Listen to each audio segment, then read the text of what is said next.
You're listening ad-free on Amazon Music.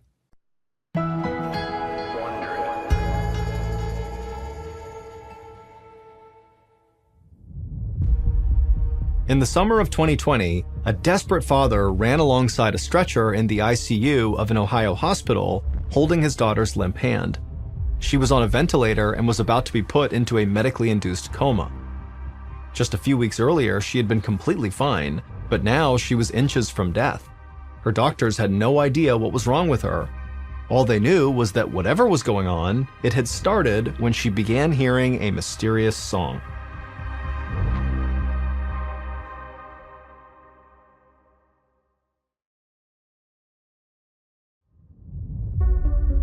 From Ballin Studios and Wondery, I'm Mr. Ballin, and this is Mr. Ballen's Medical Mysteries, where every week we will explore a new baffling mystery originating from the one place we all can't escape, our own bodies. If you like today's story, please change the follow button's alarm clock sound to the song Tiptoe Through the Tulips and set it for 3 a.m. every day.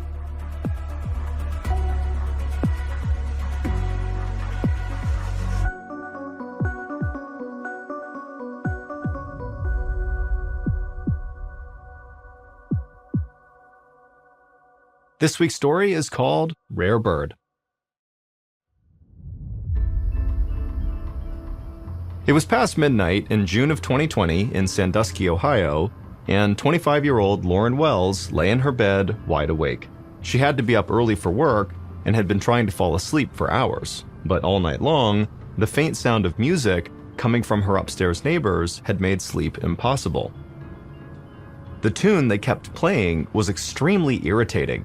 Sometimes it was very generic sounding, like elevator music. Then it seemed to switch to some kind of strange experimental jazz. Lauren had just moved into her apartment and didn't want to cause any trouble with her new neighbors, but they clearly were not stopping anytime soon. So she finally climbed out of bed and grabbed her broom. She was just about to knock on the ceiling with her broom when the direction of the music suddenly changed. Now it sounded like it was coming from next door. Lauren shook her head in frustration. She didn't want to start a fight with the entire complex, so she climbed back into her bed and threw her pillow over her head. She could still hear the music, but eventually she drifted off to sleep. The next morning at 8 a.m., Lauren arrived at her job as a nursing home administrator. She had just been hired 2 months ago, and she was proud that she'd gotten this position at such a young age. Running the nursing home was Lauren's dream job. She loved interacting with the elderly residents and wanted to make a difference in their lives.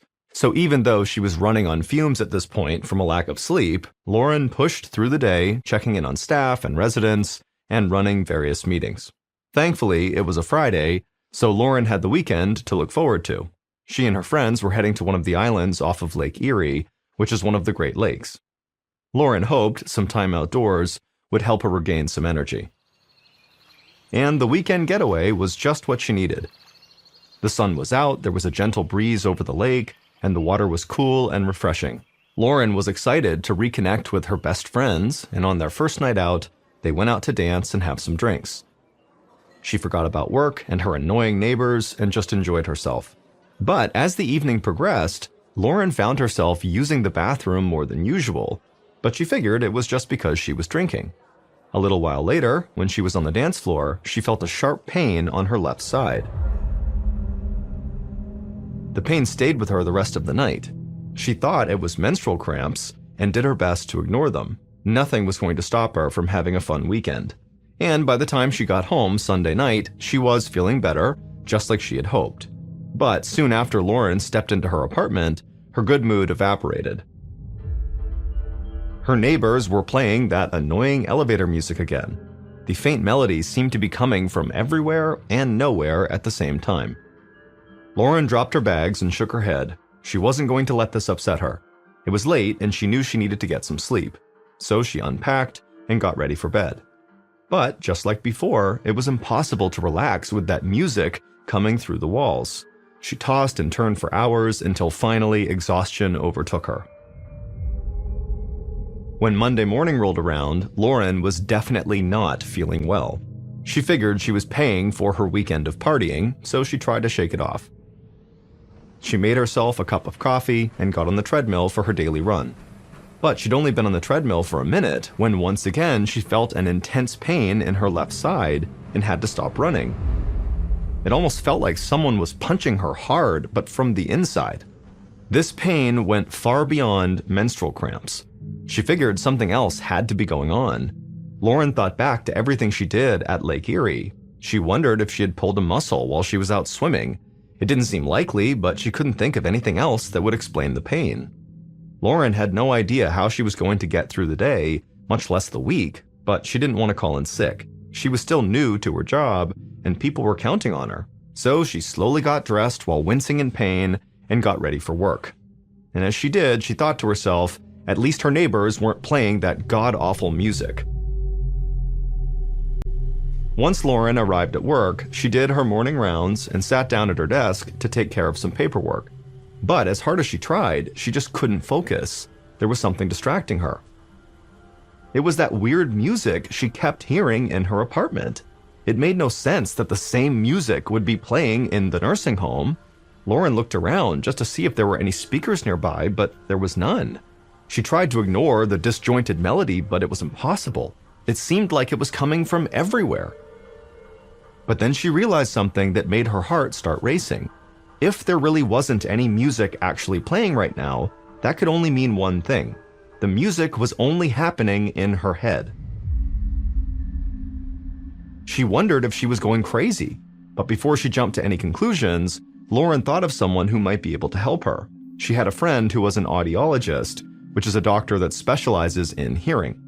Lauren called her right away and explained what was going on. She described the strange, repetitive sound and said it was following her everywhere. Lauren's friend listened patiently, then told her that what she was describing sounded upsetting, but it actually wasn't uncommon. She promised that Lauren was not going crazy. She said that sometimes people can hear melodies in everyday noises, like busy traffic or the hum of air conditioners, and just like songs that get stuck in your head, these sounds can do the same thing. Since Lauren was clearly so tired, she was probably more susceptible to hearing these noises. Her friend was sure that once Lauren just got some quality sleep, this weird music she was hearing would go away. Lauren was relieved, but also frustrated. The music was actually the thing keeping her from sleeping in the first place. But she was glad to know that if she could just get some rest, maybe her life would go back to normal. As the week went by, Lauren did her best to stay relaxed, but the music in her head just would not stop, and it continued to make sleep nearly impossible. And so a few days after talking to her friend, Lauren again dragged herself to work, and as she headed down the hall toward her office, she noticed a new odd sensation. Her hands felt like they were covered in a thick layer of dirt, and they felt sticky too, almost as if a glue stick had melted in her palm. She kept scrubbing her hands with soap and hot water, but she couldn't get them to feel clean. Lauren was totally confused. She'd never felt anything like this before. And it wasn't long before that same sensation spread to her feet.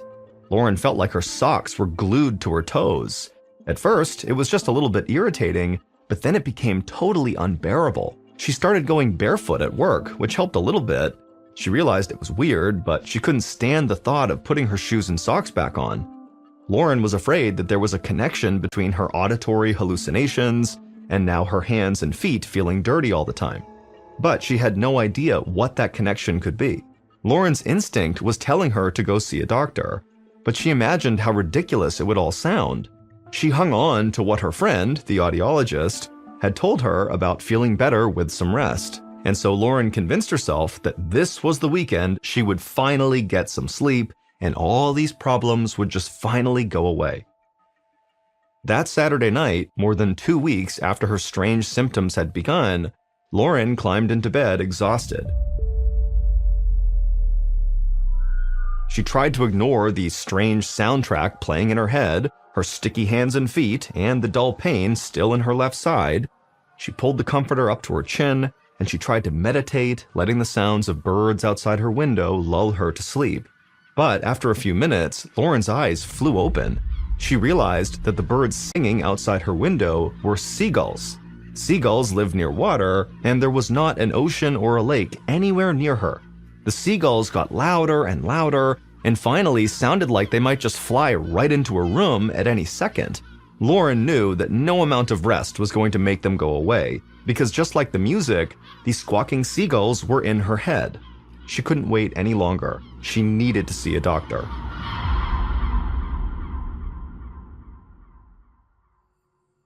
Almost 500 miles away in Easton, Pennsylvania, Lauren's father, Brad, was sound asleep at home when his phone rang.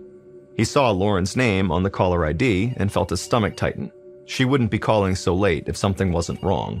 After he answered the phone, Lauren told him what had been going on for the past couple of weeks. She had reached the point where she was so worried about her symptoms that she was heading to the emergency room to get checked out.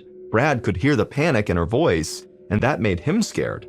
He was fully awake now, calculating how long it would take him to drive to Ohio. He jumped out of bed and reached for his clothes, telling Lauren he was on his way, but she told him he should stay home. She wanted to see what the doctor had to say before he made such a long trip. Brad reluctantly agreed to hold off, but he told Lauren to call as soon as she had any answers. 30 minutes after talking to her father, Lauren arrived at the emergency room. She took a breath and then described her symptoms to the admissions nurse, expecting to get some strange looks. But the nurse just nodded and took some notes. Then Lauren was sent back to see a doctor who performed an exam and drew her blood. Lauren waited anxiously as they processed her results. And after a little while, the doctor approached Lauren's hospital bed. She searched his face, looking for any sign of concern, but his expression seemed totally relaxed. He told Lauren that her tests were completely normal. He didn't think anything was really wrong with her. As he spoke, he flipped through her chart and asked about her work. She explained she'd recently moved and started a new job. The doctor nodded and said he understood, and he said, Lauren, you're probably just stressed. And then he prescribed her some anti-anxiety medication, and he gave her an order to see a psychiatrist.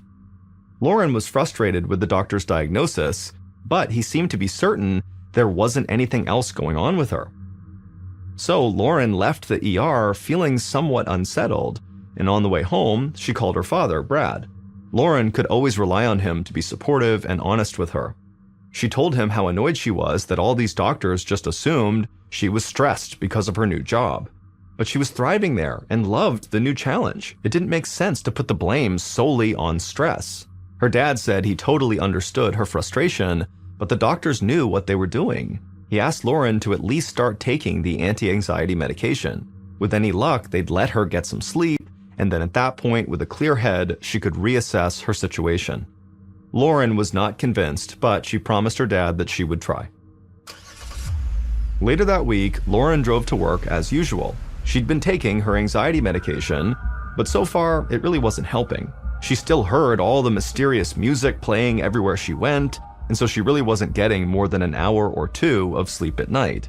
She gulped down some strong black coffee, but nothing could cut through her brain fog. She'd been a zombie at work all week, often losing track of what she was supposed to be doing. Lauren turned into the parking lot, pulled into her parking spot, and then got out of her car, and as she walked towards the building, she left the engine running and her keys in the ignition, and her laptop and purse were still on the passenger seat. Lauren entered the conference room in a daze. She felt like she was moving in slow motion, and she barely registered the team of nurses who were already there for the weekly staff meeting. Lauren sat down at the table and tried to read the agenda, but the words looked like a jumble of hieroglyphics. At some point, Lauren tried to say something, but nothing came out of her mouth. She looked at the faces of her colleagues, who were now staring at her in confusion, and suddenly, Lauren realized she had no idea how she had gotten there or what she was supposed to do. The nurses who were at the meeting with Lauren could tell something was wrong with her. They helped Lauren lie down on a nearby sofa and took her blood pressure, which was extremely high. She could hear another nurse calling 911. Lauren tried not to panic, but the fear was overwhelming. Then her mind went totally blank.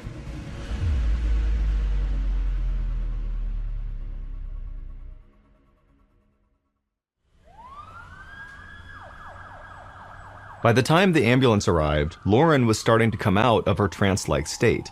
The fog that had been clouding her mind had lifted, and she felt more clear-headed than she had in a long time. She insisted that she did not need to go to the hospital, but the staff wouldn't hear of it.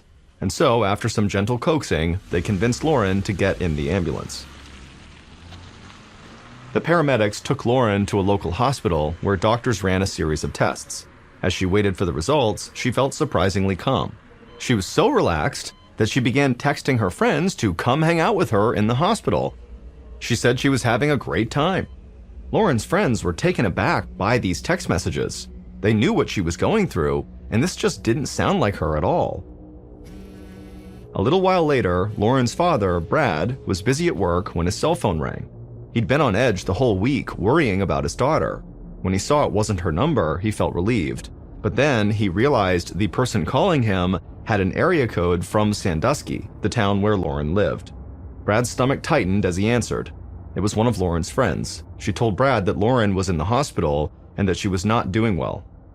This time, Brad didn't hesitate. He raced home, threw some clothes in a suitcase, and sped off to make the 7-hour drive to Sandusky. Meanwhile, Lauren was waiting at the hospital for more test results. One of her close friends, who had come to the ER, was sitting next to her. When the doctor came back to Lauren, he gave her some good news. Her test results had all come back negative, just like before. They couldn't explain what had happened to her at work, but physically she was fine and she could be discharged.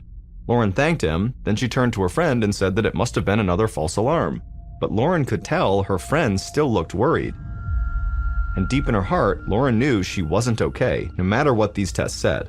Her symptoms might have temporarily gone away, but they were going to return, and as she thought about that, she began to feel this terrible dread come over her. Lauren asked the doctor if there was any other alternative to being discharged. The doctor hesitated, and then he said yes, there was, but it was drastic.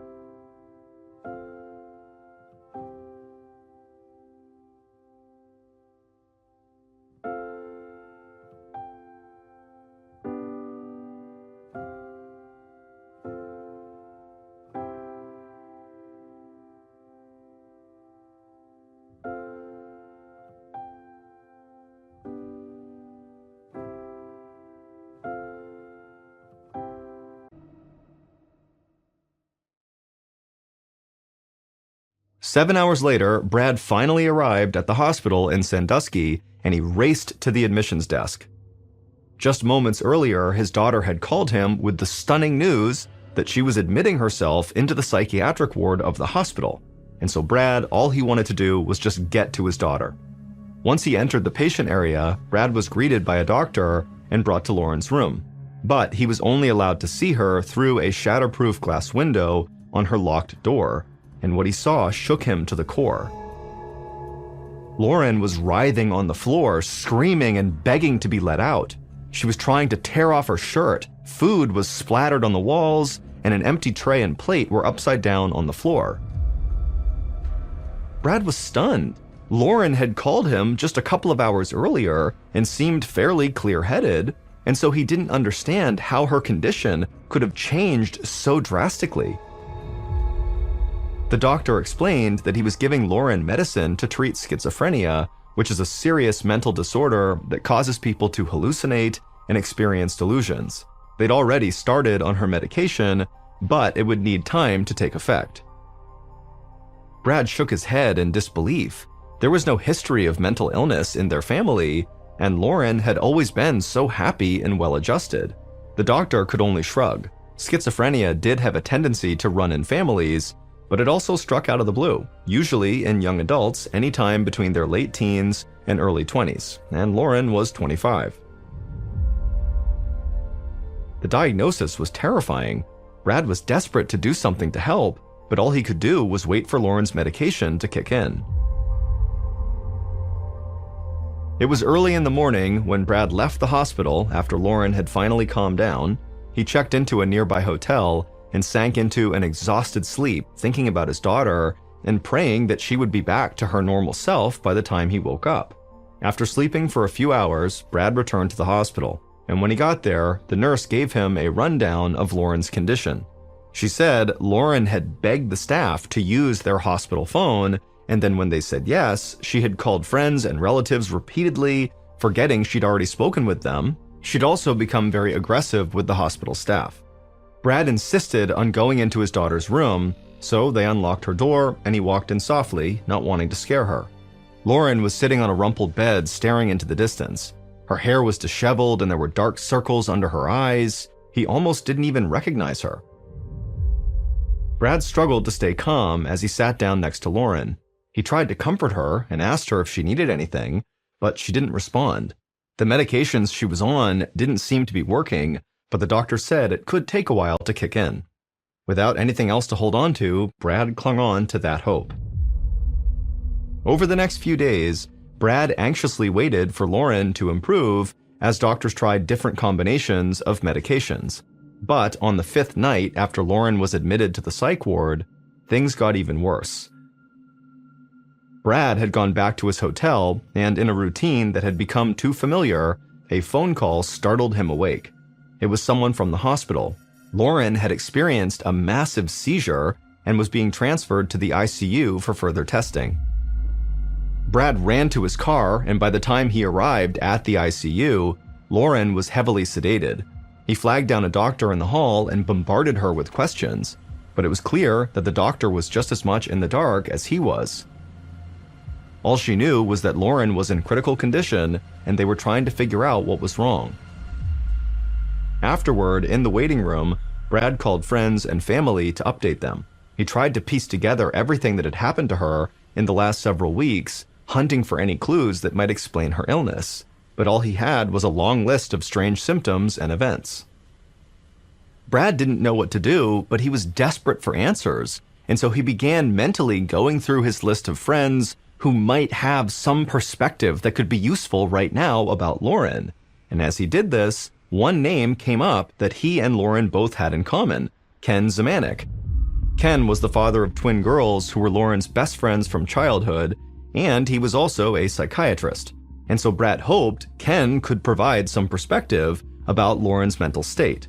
When he got Ken on the phone, Brad was afraid that Ken would tell him the same things as all the other doctors, that it was possible Lauren had schizophrenia, or that Brad just needed to be patient and wait for more test results.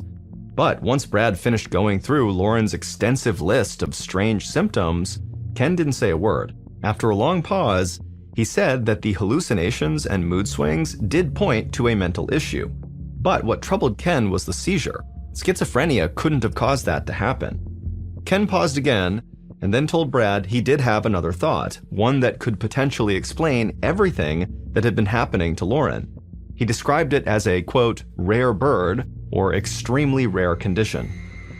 He suggested that Brad ask Lauren's doctors to test her for this rare condition. Brad listened intently. It was a long shot, but it was all he had. After Brad hung up with Ken, Brad Googled anything he could find about this rare disease Ken had mentioned. And the more he read about it, the more convinced he became that it was what was happening to Lauren. Brad headed straight to the nurse's station and asked to speak with one of Lauren's doctors right away. For the first time since Lauren's nightmare had started, he felt a real glimmer of hope. The on-duty doctor arrived, and Brad told him about his conversation with Ken Zemanek, but the doctor was hesitant to test for it right away. The condition Brad described was incredibly unusual, and they needed to test for more common conditions first. Brad immediately tried speaking with another one of Lauren's doctors to see if maybe they would test for it, but that doctor said the same thing. They were going to test for common things first, and this doctor would say that in their entire career, they had never seen a patient with something that rare before. And so a parade of specialists marched in and out of Lauren's room, but every test they ran was inconclusive. As the hours ticked by, Brad's frustration grew. The next morning, Brad arrived at the hospital and headed straight to the ICU. As he walked down the hallway leading to Lauren's room, he heard a commotion of voices and the sound of beeping monitors. He ran into his daughter's room and saw a team of doctors hovering over Lauren. She was lying motionless on the bed and her eyes were closed. Brad stood there in shocked silence until a doctor noticed him and rushed over. He told Brad that Lauren's vital signs were dropping and they were working to get her stabilized. And so Brad needed to leave and go to the waiting area until the situation was under control. But Brad was sick of waiting in a medical twilight zone. His daughter was on the verge of death and they still had no idea what was wrong with her. He demanded they run the tests that he had requested about this rare illness. The doctor hesitated, but then nodded. He finally admitted that they were hitting a total brick wall and were at an absolute loss.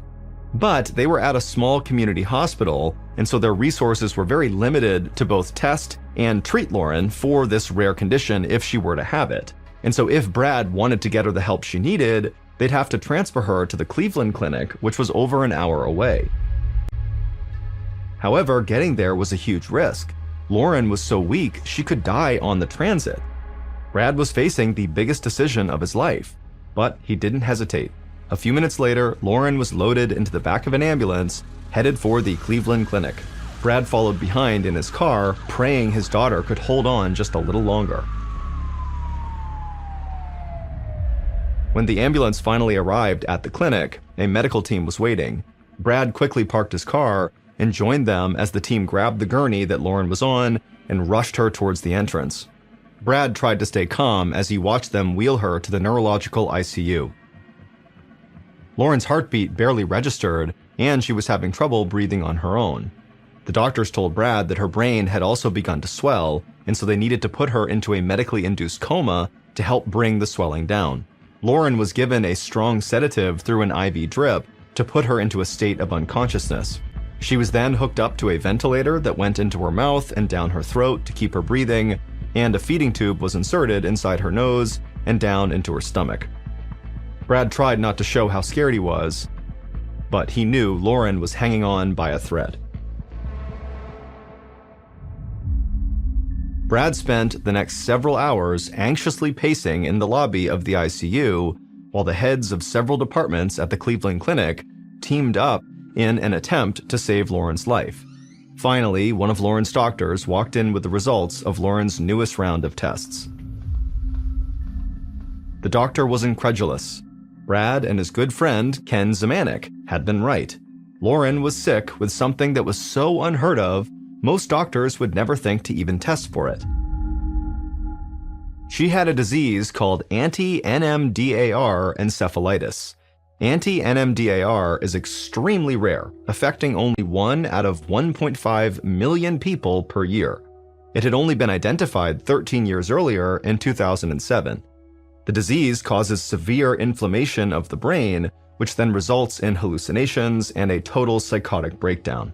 This explained almost all of Lauren's symptoms, like hearing the strange music and the seagulls and the sticky feelings on her hands and feet.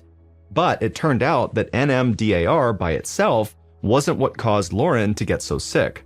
The doctor explained that the disease usually signified a deeper, even rarer underlying condition, which would have caused Lauren's other symptoms, like the pain in her side and the frequent need to urinate. Those symptoms were caused by a tumor in her ovary called a teratoma. Teratomas usually strike young women. This kind of tumor is made up of tissue from other parts of the body, like hair, muscle, nerve, organ, or bone. Normally, when the immune system recognizes a tumor in the body, it creates antibodies to try and kill it off. However, the specific type of antibodies formed from a teratoma can end up targeting more than just the tumor. They can also attack the brain and cause anti-NMDAR. In trying to defend her body against this tumor, Lauren's brain had accidentally attacked itself. Brad nearly collapsed from relief. They had a clear-cut answer for what Lauren was up against. It meant they weren't working in the dark. Now they just needed to get the tumor out. A surgeon removed the teratoma the next morning. It was 13 centimeters long, so more than 5 inches long. And unfortunately, it was malignant, which meant Lauren needed chemotherapy in order to fully recover. For the next 2 weeks, Lauren stayed in a medically induced coma. Once she was finally awakened, she couldn't remember anything that had happened to her. She had to relearn how to walk and how to talk, but day by day she got stronger and was finally well enough to go home. 6 months later, Lauren got the news they'd all been hoping for. She was now officially cancer-free. After a full recovery, she went on to graduate from school and earned an advanced degree. Then, in April of 2022, she took a new job as executive director of a senior living facility. She never heard phantom elevator music or seagulls again.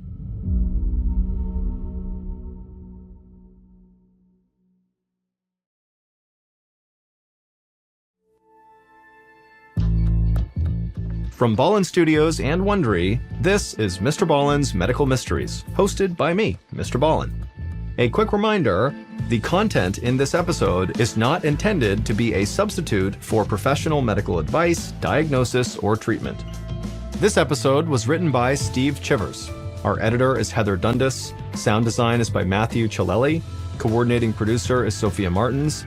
Our senior producer is Alex Benedon. Our associate producers and researchers are Sarah Vitak, Natalie Bettendorf, and Tasia Palaconda. Fact-checking was done by Sheila Patterson. For Ballin Studios, our producer is Alyssa Tomanang. Our head of production is Zach Levitt. Executive producers are myself, Mr. Ballin, and Nick Witters. For Wondery, senior managing producer is Ryan Lohr. Our head of sound is Marcelino Villapondo. Our producer is Julie Magruder. Senior producers are Loredana Polivoda, Dave Schilling, and Matt Olmos. Our executive producers are Aaron O'Flaherty and Marshall Louie for Wondery.